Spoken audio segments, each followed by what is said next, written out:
My name is Alexis. I'm in my late 30s now, old enough to have lived a few versions of myself, young enough to remember what it felt like to believe permanence was a promise people kept. For most of my adult life, I was a wife, a professional, the person who remembered birthdays and renewal dates, who made sure the lights stayed on and the conversations stayed polite. If you met me then, you probably would have described me as steady, calm, the kind of woman who doesn't need to be loud to be present. People tend to underestimate women like me, not because we lack intelligence or ambition, but because we don't announce either. I was often perceived as agreeable, supportive, and low maintenance, the strong one in that quiet way that actually means she'll handle it. I let that perception stand for a long time, partly because it made life easier, partly because I didn't yet understand the cost of being consistently misunderstood. This story isn't about betrayal in the dramatic sense. There are no screaming matches, no shocking revelations delivered in public places. It's about something slower and, in many ways, more disorienting. It's about realization, about the moment you understand that the life you thought you were building together was never truly mutual, that while you were planning decades, someone else was only planning exits. At its core, this is the story of how I found out my husband never planned to grow old with me, not through a confession, but through patterns, omissions, and a future I was never invited into. And when I finally saw it clearly, what hurt most wasn't anger. It was the quiet clarity of realizing I wasn't in their future at all. What follows is not a revenge story. I didn't set out to punish anyone, and I didn't burn my life down for the sake of spectacle. This is a documentary-style account of emotional justice, the kind that doesn't announce itself, but restores balance all the same. I'm sharing it because there are so many people living inside relationships where they are valued for their function, not their presence, where silence is mistaken for consent. Over the next hour, I'll walk you through who I was to them, the small moments most people would dismiss, the shift that happened entirely inside me, and the choices that followed.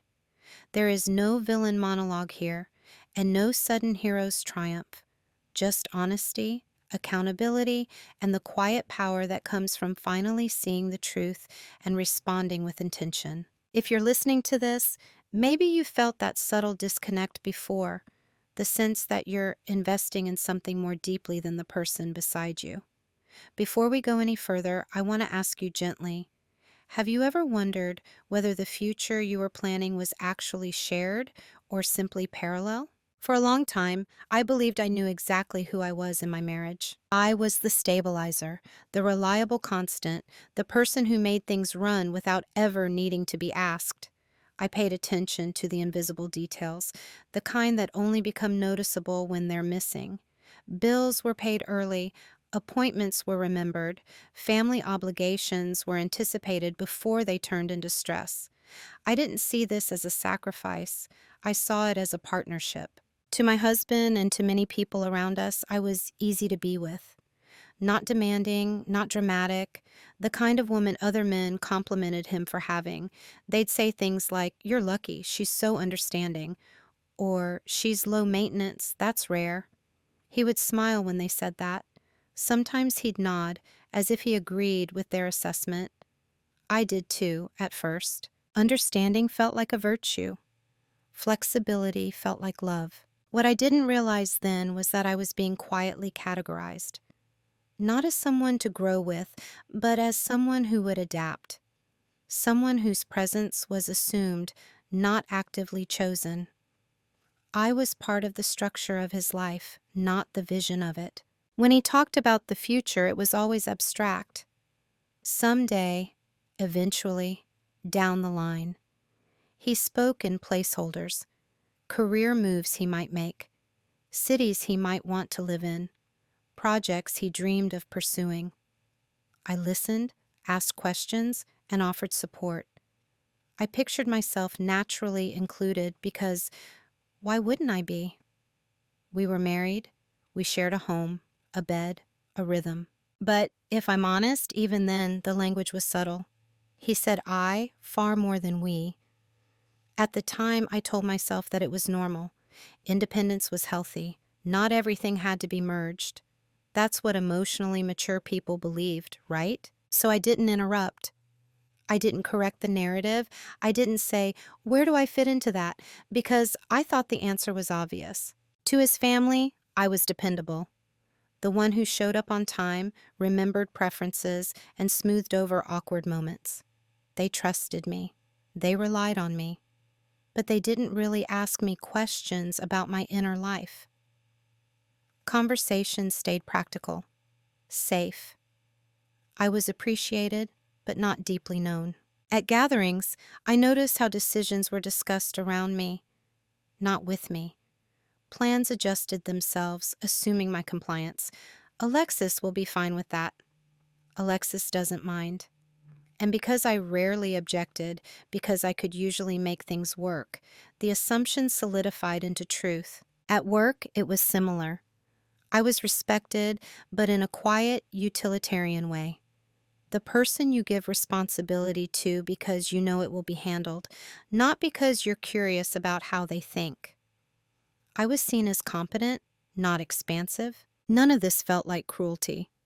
That's important to say. There was no obvious malice, no single moment I could point to and say, that's where it broke. It was more like erosion, the slow wearing away of being fully perceived, and I played a role in it.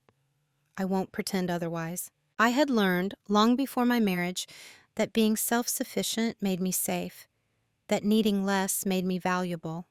So I edited myself, softened edges, let things slide. I told myself I was choosing peace. What I didn't see was that peace, when it's one-sided, becomes invisibility. To them, I was the background that made their lives smoother, the constant that didn't require recalibration. I wasn't a problem to solve or a future to plan around. I was just there, reliable, replaceable, though no one ever said that out loud. And the most unsettling part? I didn't feel unloved. I felt unconsidered. There's a difference. Love, even flawed love, engages with you. Consideration requires seeing you as someone whose presence alters decisions, someone whose absence would change the shape of things. Back then, I didn't know how much that distinction would come to matter. I only knew that I was tired in a way rest didn't fix.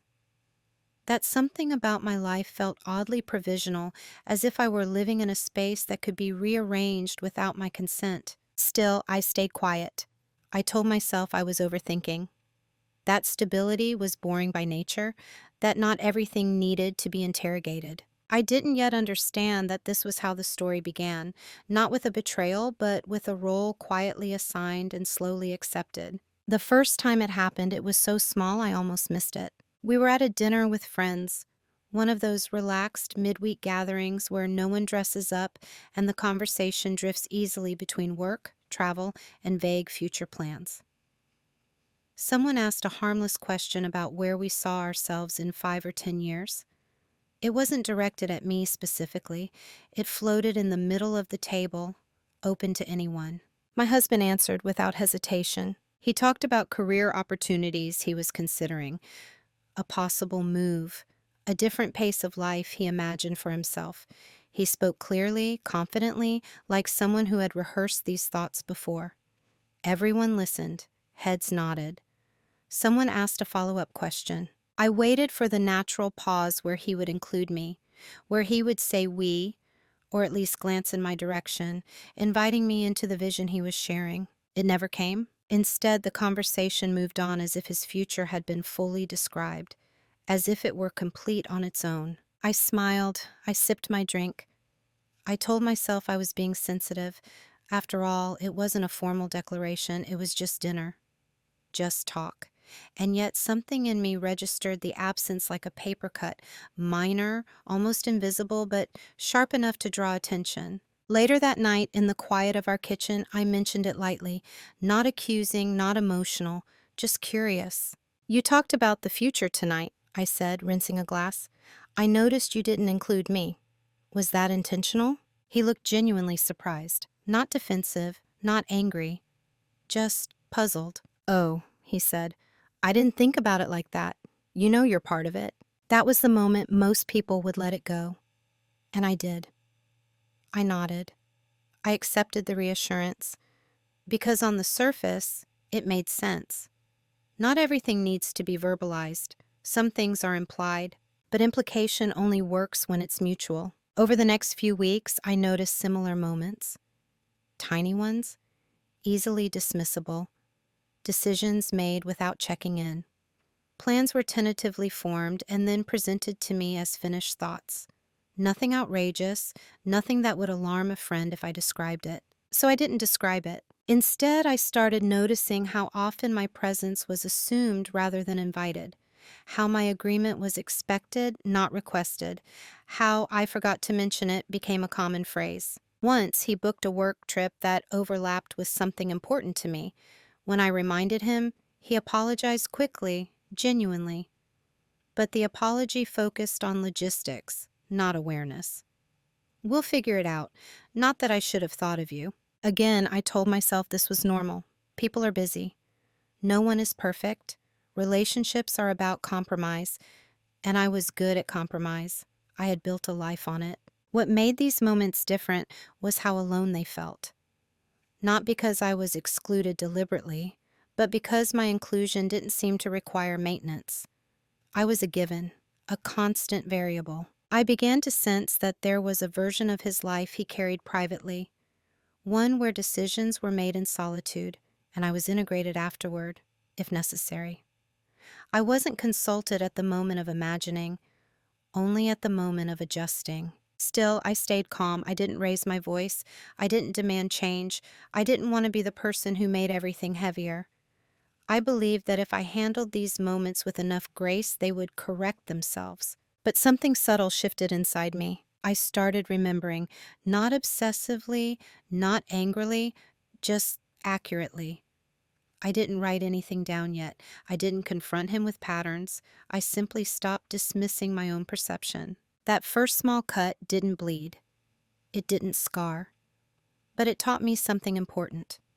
That clarity doesn't always arrive with drama. Sometimes it arrives as a quiet discomfort you keep explaining away until one day you can't anymore. And while everyone else moved on from those moments instantly, I didn't. I carried them with me, not as weapons, but as data. At the time, I didn't know why I was paying such close attention.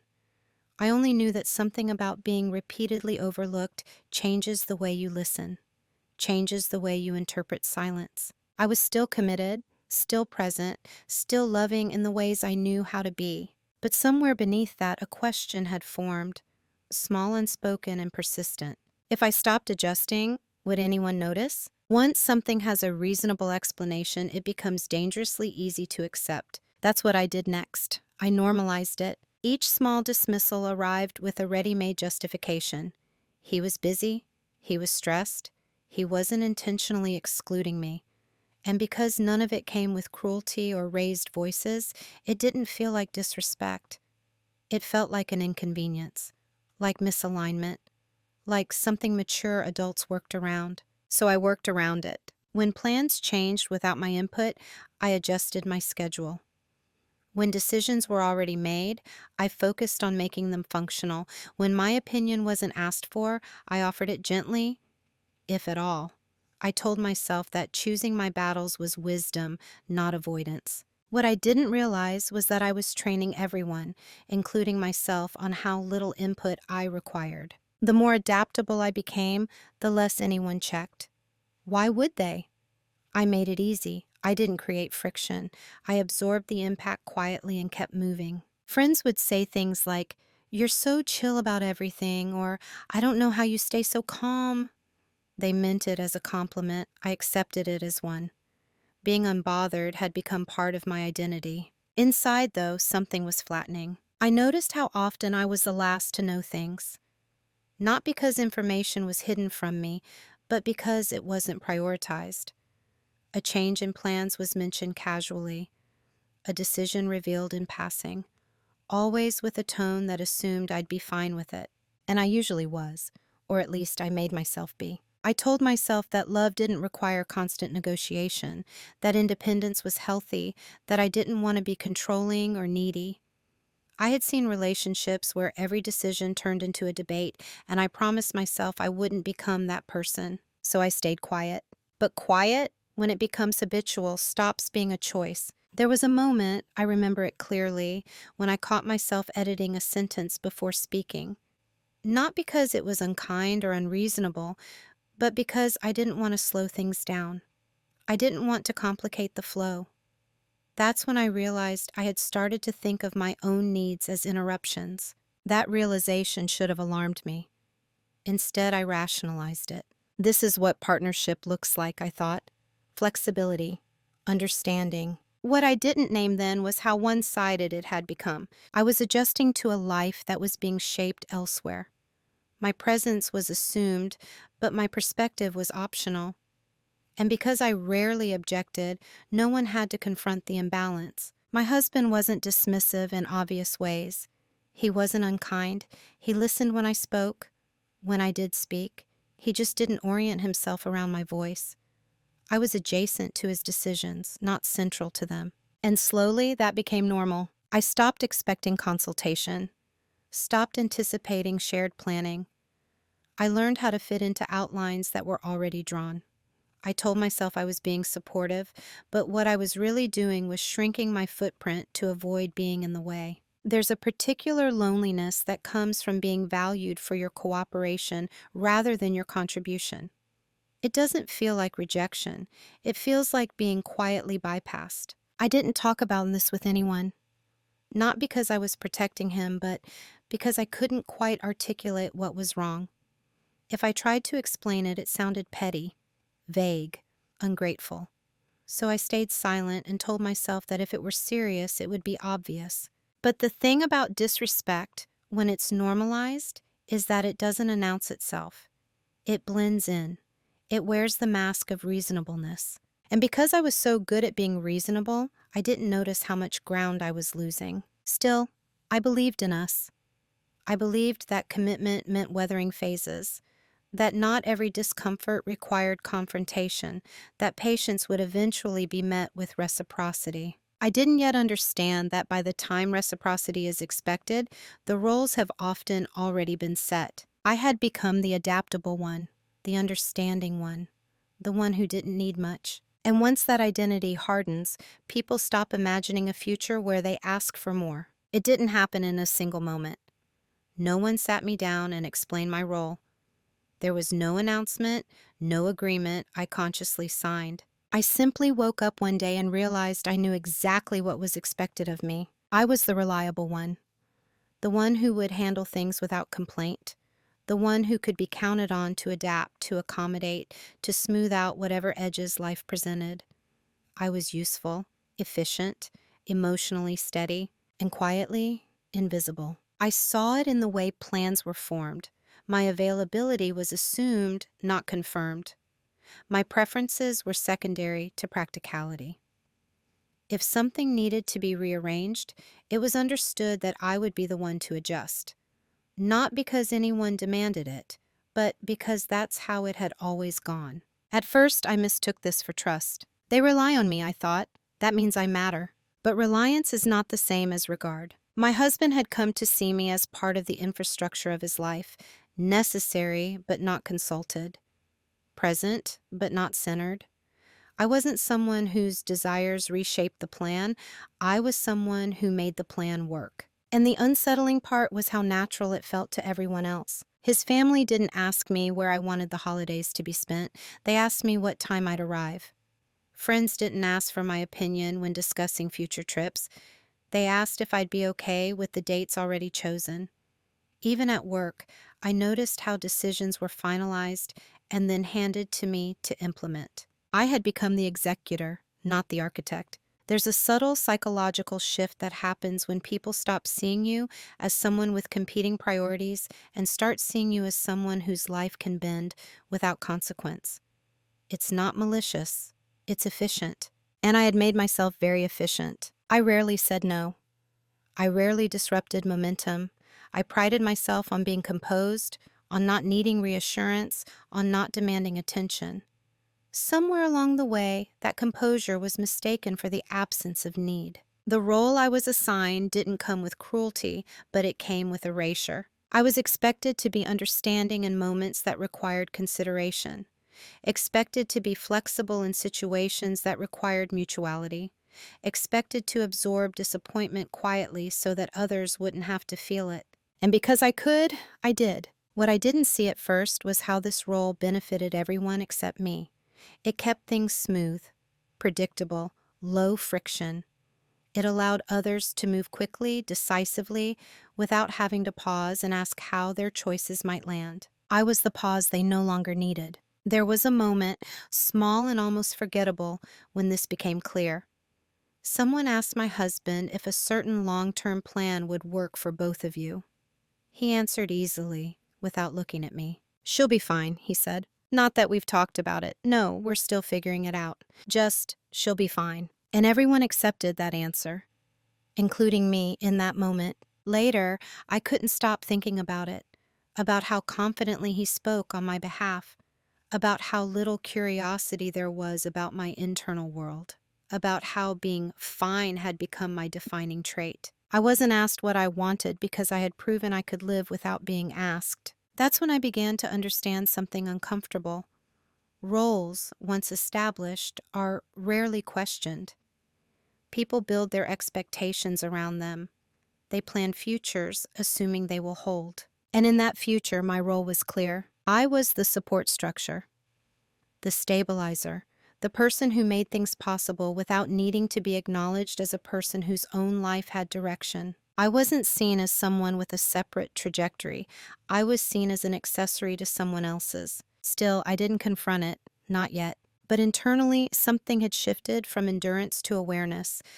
I began to observe my life as if from a slight distance, noticing patterns I had once smoothed over. I paid attention to what was assumed, what was omitted, and what was never asked. The role I had been assigned no longer felt neutral. It felt intentional. And once you see the shape of a role, you can't unsee how much of your future it occupies, unless you choose to step out of it. There wasn't a fight. There wasn't even a conversation. That's what makes the moment difficult to explain to people who expect transformation to arrive with noise. It happened on an ordinary afternoon. I was alone, sitting at the kitchen table, sorting through paperwork that had accumulated in one of those quiet domestic piles that only ever seem to grow. Mail, notes, receipts, the mundane evidence of a shared life. I remember the light clearly. Late afternoon, soft but fading. The house was quiet in a way that felt heavier than silence usually does. I came across a document my husband had been working on, a long-term professional outline, not hidden, not secret, just not shared with me. It listed goals, timelines, potential relocations, and financial benchmarks. It was thoughtful, detailed, carefully considered. I read it slowly. At first, I was impressed. It was thorough, strategic. This was someone thinking seriously about his future, about the next decade of his life. And then the realization arrived, not sharply, but with a strange calm. I wasn't there. Not in the margins, not in the contingencies, not even as an assumed presence. There was no mention of partnership, of shared decision-making, of how these choices would intersect with another person's life. The future was mapped as a solo journey. I didn't feel shocked, I felt oriented. It was as if something inside me finally aligned with what I had been sensing for a long time. All the small omissions, the casual assumptions, the way my life had been treated as adjustable, it all made sense now. This wasn't neglect, it was designed. And suddenly, I understood the truth I had been avoiding. I found out my husband never planned to grow old with me. Not because he intended to leave dramatically, but because in his long-term imagination, I simply didn't exist. I wasn't in their future at all. The words didn't come with panic. They came with clarity. I sat there for a long time after reading that document. I didn't cry. I didn't feel anger. What I felt was something quieter and more decisive. I felt relieved. Not from the marriage itself, not yet, but from the confusion. from the endless self-questioning, from the habit of wondering whether I was asking for too much. I realized then that nothing was wrong with my needs. They just weren't relevant to someone who hadn't factored me into his plans. That afternoon marks the end of something important inside me. The end of hoping that patience would eventually turn into inclusion. The end of believing that silence would be interpreted as strength rather than absence. I didn't confront him. There was nothing to confront yet. He hadn't lied. He hadn't promised anything he hadn't already withheld. Instead, I made a quiet decision. I stopped trying to earn consideration. I began to observe instead of explain, to listen without filling in gaps, to notice what was done versus what was said. The shift wasn't visible to anyone else, but it was profound for me. From that day forward, I understood that clarity doesn't require permission, that awareness is not betrayal. Seeing the truth of your situation doesn't make you disloyal, it makes you responsible to yourself. I didn't know what I would do with that clarity yet. I only knew that I would no longer build my life around assumptions that weren't mutual. That afternoon, in the quiet of my own kitchen, something fundamental rebalanced. I didn't raise my voice. I didn't change my behavior outwardly. I didn't demand answers. I simply stopped being available for a future that had never made room for me. After that day, my silence changed. Before, it had been automatic, an instinctive smoothing over, a reflex shaped by years of being the adaptable one. Now it was deliberate, measured, no longer a default, but a decision. I didn't announce anything. I didn't withdraw affection or create distance in obvious ways. On the surface, I remained exactly who I had always been, reliable, calm, present. But internally, I was no longer filling in the blanks for anyone. When my husband talked about work, about ideas, about possibilities, I listened without inserting myself into the narrative. I stopped offering unprompted support for plans that didn't include me. I didn't challenge him, but I also didn't translate his vision into something that accommodated my life. And interestingly, no one noticed. That, more than anything, confirmed what I had begun to understand. My presence had never been required for the story to move forward. I had simply been useful in making it smoother. Silence in this new form became a way of observing truth without interference. I paid attention to what happened when I didn't volunteer, when I didn't anticipate needs, when I didn't soften outcomes. The world around me didn't collapse. Plans continued, decisions were made, and I was still assumed to be fine. My husband interpreted my quiet as ease, comfort, agreement. He had no reason to question it. After all, this was who I had always been. The difference was that now I was no longer internally aligning myself with his direction. I was gathering information. I began noticing how often my input was only sought when something needed to be fixed, managed, or optimized, not when something was being imagined. I was called in at the execution phase, not the vision phase, and I responded accordingly. I handled what was mine to handle. I fulfilled responsibilities, but I stopped investing emotionally in futures that didn't acknowledge me. I stopped lending my energy to outcomes I hadn't been invited to shape. There's a misconception that silence is passive. That means acquiescence or fear.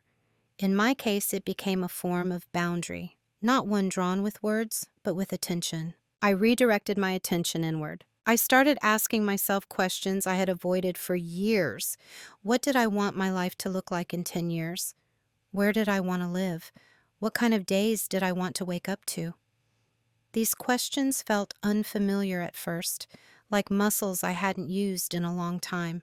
And as I considered them, something else became clear. My husband wasn't planning a future that excluded me maliciously. He was planning a future that prioritized himself entirely. I had simply been willing to orbit it. That realization didn't make me resent him. It made me recalibrate my own center. Silence gave me space. Space to stop reacting, space to stop explaining, space to see patterns without rushing to resolve them. I also noticed how people respond when you stop overfunctioning. Some lean in, others drift, a few grow uncomfortable. but the most revealing response is indifference. Indifference tells you exactly how necessary your extra effort was. As weeks passed, my calm remained. My demeanor is unchanged, but my internal posture was different. I was no longer waiting to be included. I was no longer hoping someone would notice my restraint and reward it with consideration. I had accepted something essential. If I wanted a future that truly belonged to me, I would have to stop assuming I was part of someone else's. Silence, when chosen consciously, is not absence. It's preparation. While everything on the surface remained unchanged, a different kind of work began quietly underneath. No one noticed because no one was looking. I didn't suddenly become secretive. I didn't lock my phone or change my routines. I continued to move through my days with the same calm efficiency I always had. That consistency became my cover, not intentionally at first, but effectively. What changed was where I placed my attention. I began documenting things, not obsessively, not emotionally, methodically. Conversations, decisions, timelines. I didn't write commentary. I wrote facts, dates, phrases used, outcomes, patterns. The slim leather notebook I'd carried for years stopped being a place for reminders and became a quiet record of reality. This wasn't about building a case against anyone. It was about building clarity for myself. I reviewed our finances, not because I suspected wrongdoing, but because I realized how little I actually knew about the long-term structure of our shared life. I traced accounts, savings, investments, retirement plans. I noticed which plans were joint and which were individual, which had contingencies and which assumed autonomy. Again, nothing illegal, nothing dramatic, just a symmetry. I began learning, not loudly, not with announcements. I read, I listened, I asked neutral questions in professional contexts that had nothing to do with my marriage. I expanded my understanding of financial independence, legal frameworks, and long-term planning. Knowledge I should have had earlier, but hadn't needed until now. All of this happened without confrontation. My husband didn't notice because there was nothing to notice. I wasn't pulling away. I wasn't changing tone. I wasn't creating conflict. I was still dependable, still present, still fine. That was the part that protected me. People only become curious when your behavior disrupts their expectations. Mine didn't. I fulfilled my role perfectly while quietly preparing to step outside of it. I also began repositioning myself emotionally. I stopped sharing certain internal thoughts, not out of secrecy, but out of discernment. I asked myself, does this person need access to this part of me? Often the answer was no. I invested more deeply in my own competence, took on projects that sharpened my skills, built confidence that wasn't mirrored back to me, but generated internally. I wasn't trying to prove anything. I was stabilizing my own footing. What surprised me most was how easy it was to do this unnoticed. The world had become accustomed to me carrying weight quietly, so when I shifted what I carried, no one thought to ask why. There's a kind of power in being underestimated, not the performative kind, but the practical kind. When people assume you are static, they don't track your movement. When they assume you are content, they don't question your preparation. I wasn't hiding. I was simply no longer explaining myself. I noticed how often people confuse emotional transparency with loyalty. How do they expect access as proof of connection? I had given that access freely for years. Now I limited it without apology. This wasn't bitterness, it was alignment. I was aligning my internal reality with my external behavior, no longer compensating for others' omissions, no longer making myself smaller to preserve comfort, and still no one noticed. My husband continued planning, continued speaking in singular terms, continued assuming my flexibility. What he didn't see was that my flexibility had ended, not in anger, but in resolve. Preparation doesn't always look like action. Sometimes it looks like patience, like observation, like choosing not to intervene when someone reveals exactly how they see you. What they never noticed was that the version of me they relied on was no longer the version making decisions. And once that separation exists, the outcome becomes inevitable, even if the timing remains quiet. The reveal didn't come with adrenaline. There was no rush, no satisfaction, no moment where I leaned back and thought, so this is it. Instead, it arrived the way most truths do when you're finally ready to see them, quietly, almost mundanely, wrapped in confirmation rather than shock. I was reviewing documents one evening, the kind of administrative work I had always handled without much thought. Accounts, policies, projections, things that had once felt neutral now carried context. And that's when the pattern fully resolved. It wasn't a single document, it was the way several of them lined up, the way timelines converged, the way contingencies were structured, not for us, but for him. Retirement planning that assumed individual relocation. Long-term financial scenarios are modeled without shared variables. Exit flexibility is built in, not discussed. Again, nothing illegal, nothing hidden, just intentional design. I remember sitting there, pen resting on the page, feeling an almost clinical calm. This was the confirmation, not of betrayal, but of alignment. Everything I had observed, everything I had felt but dismissed, it all made sense in one coherent picture. This was leverage, not in the manipulative sense people imagine, but in the structural one. I finally understood where I stood. I understood that while I had been emotionally investing in permanence, he had been architecting optionality. While I had been assuming continuity, he had been preserving mobility. Our definitions of commitment were not the same. The reveal wasn't that he planned to leave tomorrow. It was that he had never planned to stay indefinitely. That distinction matters. I didn't feel superior. I didn't feel triumphant.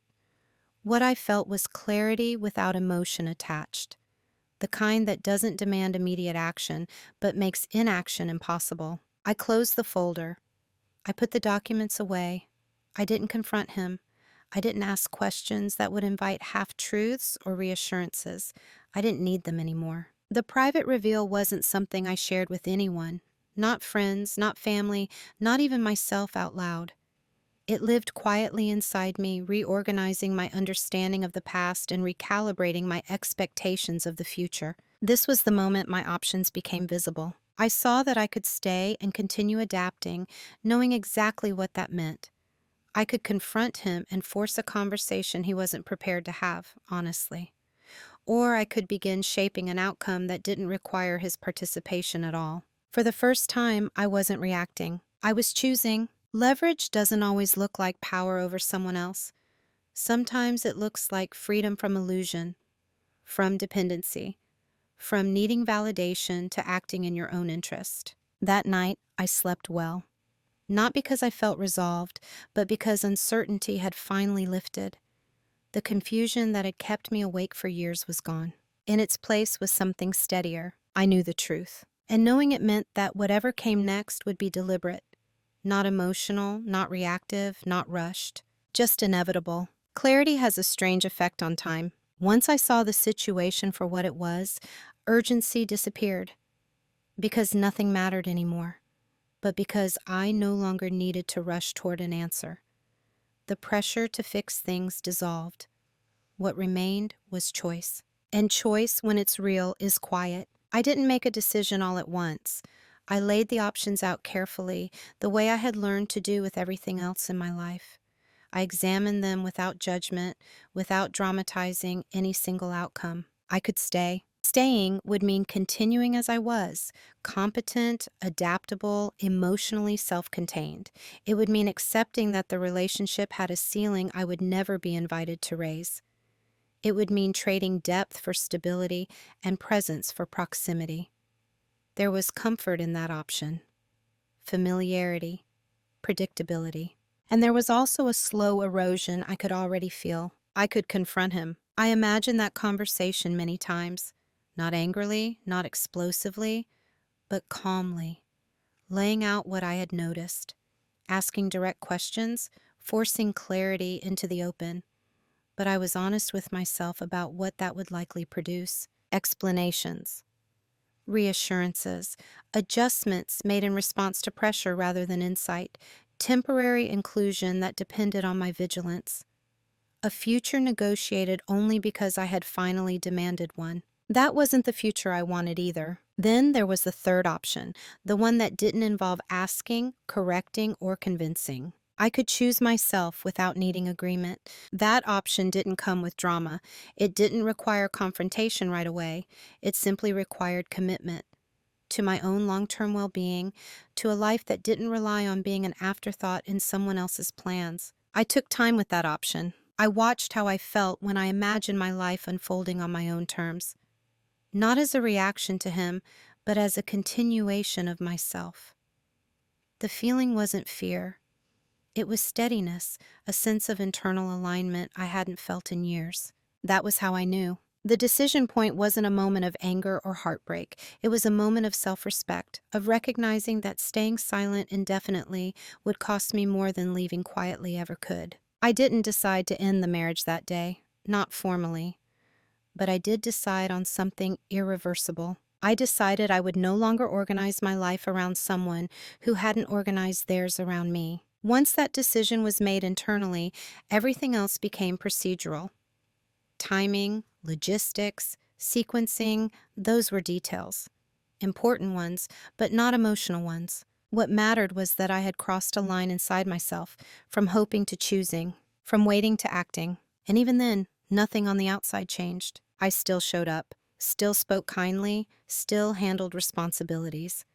To anyone watching, nothing was wrong. But internally, the path had been selected. And once a path is chosen with clarity, turning back is no longer an option, only moving forward with intention. Once the decision was made, everything became practical. Not cold, not detached, just clear. I didn't announce a shift because there was no benefit in doing so. Announcements invite reaction, and reaction invites negotiation. I wasn't negotiating anymore. I was implementing. Moving in silence didn't mean disappearing. It meant acting without emotional disclosure. I began with structure. I separated what needed to be separated, not abruptly, not dramatically, but cleanly. Accounts that could be untangled were. Documents were copied and organized, passwords updated, personal records consolidated. Nothing hidden, nothing deceptive.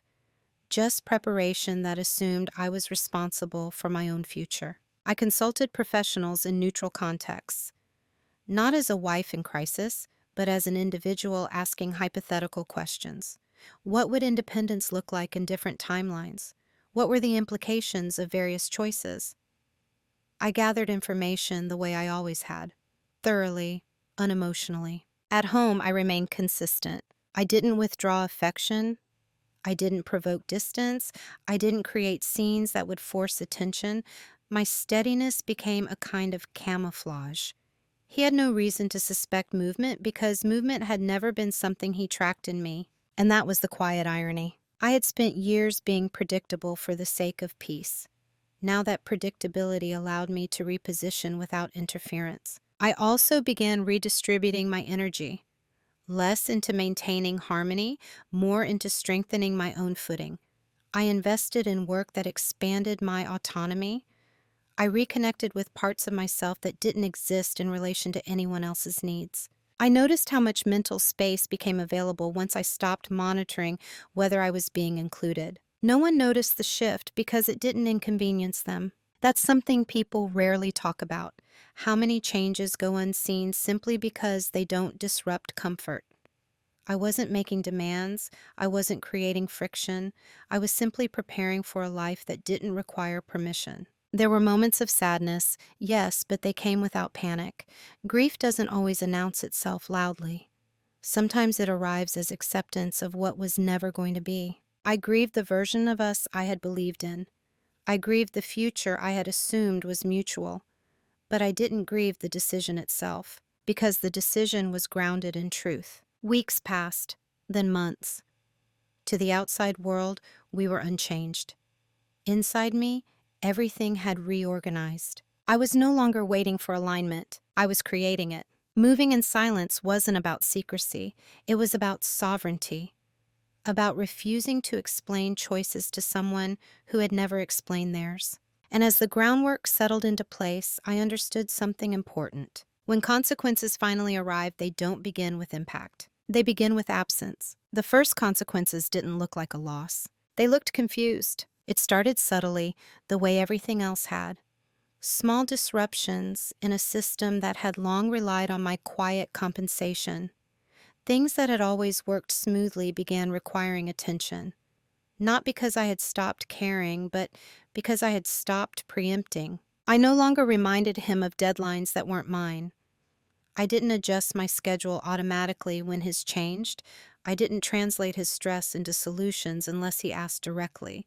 And even then, I offered input, not execution. At first, he didn't notice the pattern. He only noticed the friction. A missed detail here, a delayed response there, nothing catastrophic, just enough to be inconvenient. He began asking questions, casual ones. Did you see that email?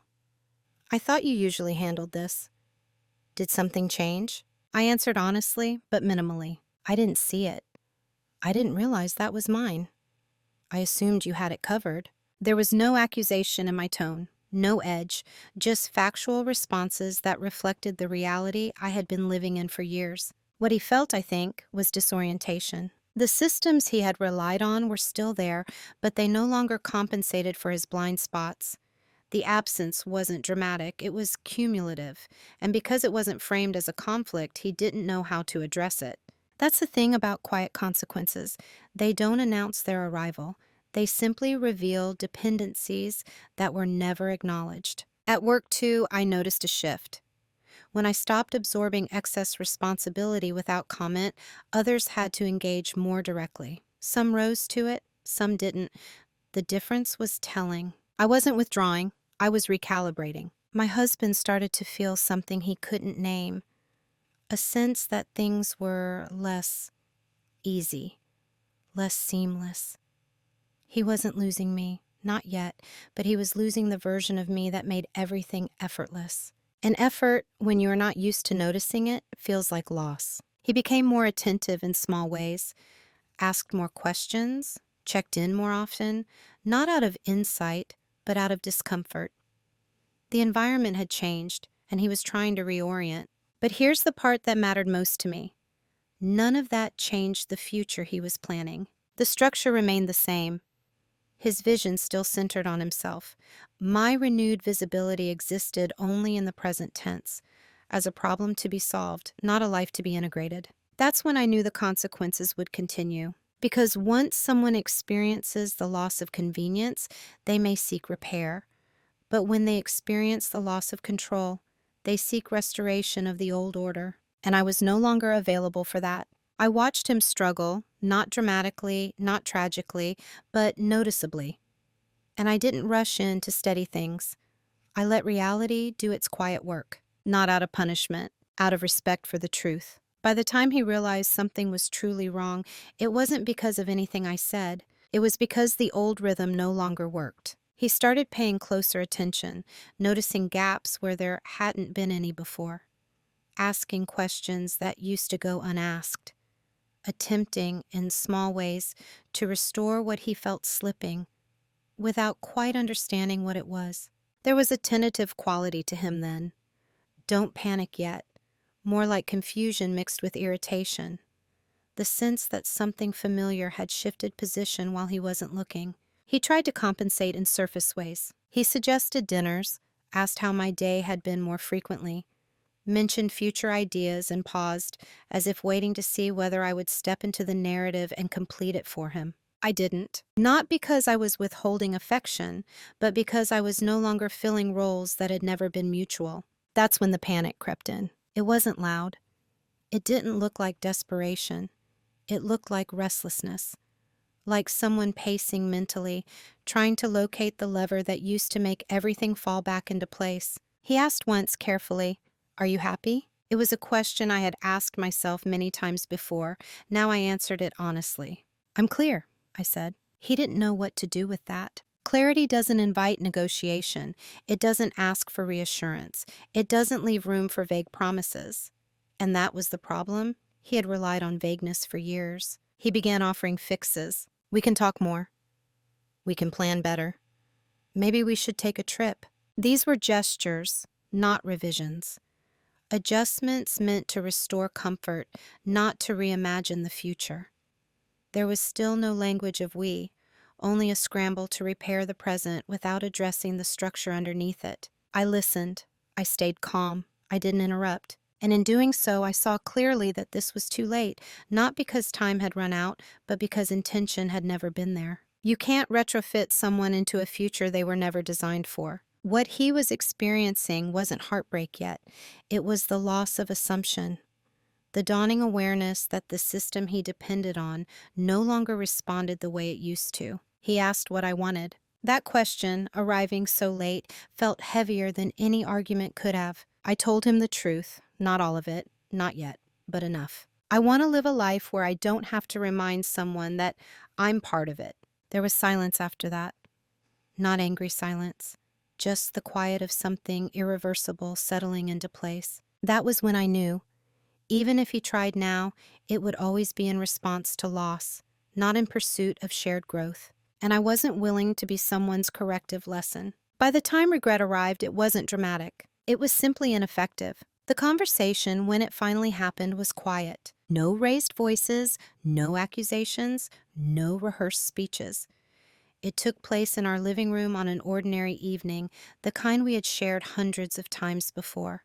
That familiarity made the calm feel heavier, not lighter. He started it.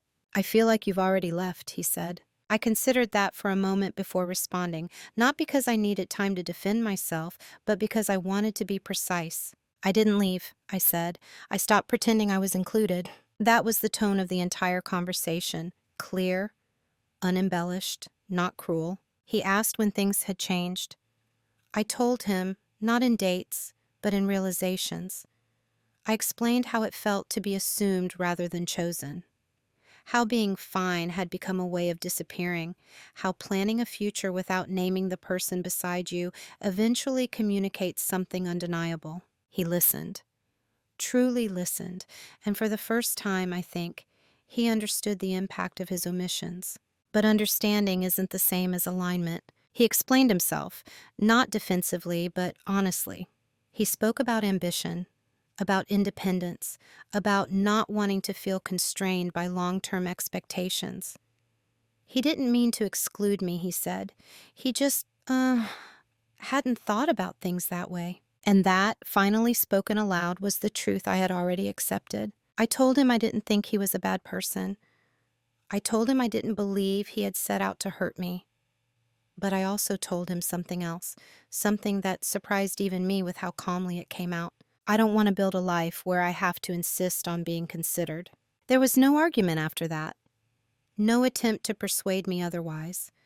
Just a quiet acknowledgement that we had been living parallel lives under the same roof. He asked if anything could change my mind. I answered honestly. No, because the change would always be about keeping me, not choosing me. That wasn't said with bitterness. It was said with certainty. We sat in silence for a while after that. Not awkward silence, reflective. Two people are finally seeing the shape of something that had existed for years. The confrontation didn't end with a resolution. It ended with clarity. And clarity, once spoken, doesn't need reinforcement. The version of me that exists now is quieter than the woman I used to be, but she is not smaller. If anything, she takes up more space internally, even if she doesn't announce it. After everything settled, after the logistics were handled, and the shared life was gently, methodically untangled, I noticed something unexpected. There was no urge to explain myself anymore. Not to friends, not to family, not even to him. The story didn't need defending. It stood on its own. I didn't walk away feeling victorious. I walked away feeling aligned. For the first time in years, my decisions began with me. Not as an afterthought, not as an adjustment, but as the point of origin. My days grew quieter, but they also grew clearer. I no longer had to interpret silences or decode half-formed futures. What I wanted mattered simply because it was mine. I learned the difference between peace and numbness. Peace has weight to it. It holds you steady. Numbness just dulls the edges so you can survive something you shouldn't have to. I also learned that being calm doesn't mean being endlessly accommodating. That strength doesn't require endurance as proof. And that love, real love, is expansive. It makes room instead of asking you to fold. I didn't become hardened. I didn't lose my capacity for care, but I became selective about where I placed it. I no longer confuse reliability with worth or silence with maturity. What changed most was my relationship with time. I stopped living in provisional mode, stopped assuming that my life was something that could always be rearranged later. I plan now, intentionally, with my own presence fully accounted for. Sometimes people ask if I regret not speaking up sooner. I don't. Not because it wouldn't have changed anything, but because I understand who I was then. I was doing the best I could with the awareness I had. Growth doesn't require self-blame. It requires honesty. I don't hate my former life. I don't resent the years I spent being adaptable. They taught me discernment. They taught me the cost of being unseen. And most importantly, they taught me how to recognize quiet exits before they happen. Who I am now is someone who doesn't wait to be included. I include myself. And that, more than anything else, has changed the trajectory of my life. There's a temptation, when a story like this ends, to look for a villain, to ask who was wrong, who failed, who should have known better. But life is rarely that clean. What I learned is that some endings don't come from betrayal. They come from misalignment left unexamined for too long, from futures imagined in isolation, from silence that was mistaken for agreement and adaptability that was mistaken for permanence. I don't believe my husband set out to hurt me. I believe he built a life around himself and assumed I would always adjust to fit it. And for a long time I did. Not because I was weak, but because I thought love meant making things easier for the person beside you. What I know now is that love also means making room. Room for another person's desires, their trajectory, their voice in the shaping of what comes next. When that room doesn't exist, no amount of patience can create it. This story isn't a warning against commitment. It's a reminder to examine how commitment is practiced. Whether the future you're working toward has space for more than one center of gravity, whether we is something that's actively planned or just casually assumed. Quiet dominance, for me, was never about control over someone else. It was about reclaiming authorship of my own life without needing permission, explanation, or spectacle. It was choosing dignity over endurance, clarity over comfort. I didn't leave in anger. I didn't leave to teach a lesson. I left because I finally understood that staying would mean shrinking in ways I could no longer justify. And here's the part that matters most. If you find yourself constantly adapting to a future you didn't help design, that's not partnership. If your silence keeps the peace but erases your presence, that's not maturity. And if someone's plans don't naturally include you, no amount of waiting will make them. Sometimes the most powerful thing you can do is stop asking where you fit and start building where you belong. If this story resonated with you, I'd like to hear from you. Have you ever realized, quietly, without drama, that the future you were planning wasn't truly shared?